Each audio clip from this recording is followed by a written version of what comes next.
Copper wire चोरी प्रकरणी कराड तालुक्यातील रेटरे खुर्द येथील दोघांना घेण्यात आलं ताब्यात।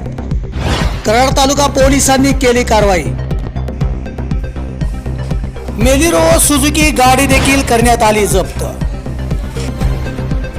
या प्रकरणी अधिक बाळकृष्ण पाटील वय 42 वर्ष राहणार रेटरे खुर्द तालुका कराड, सुदाम वसंत नलवडे वय 39 राहणार रेटरे खुर्द या दोघांना सध्या ताब्यात घेण्यात आले। आज या दोघांना न्यायालयात उभे केले असता न्यायालयाने त्यांना 1 दिवसाची पोलीस कोठडी दिली। सदरची कारवाई कराडजवळ नारायणवाडी गावच्या हद्दीत पाचवड फाटा येथे करण्यात आली। या दोघांच्याकडून 50,000 रुपये किमतीची 50 फूट कॉपर वायर जप्त करण्यात आली। तसेच या गुन्ह्यात वापरण्यात आलेली गाडी देखील जप्त करण्यात आली। या गुन्ह्याचा तपास पोलीस हवालदार कोळी हे करत आहेत।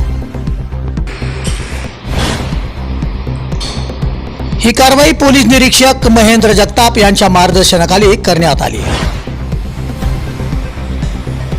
पोलीस हवालदार येळवे, पोलीस हवालदार Koli, police Naik Jagtap, police constable Gade यांच्या पथकाने सदरची कारवाई केली आहे। सध्या या कारवाईबद्दल जिल्हा पोलीस अधीक्षक समीर शेख यांनी या पथकाचं अभिनंदन केलं।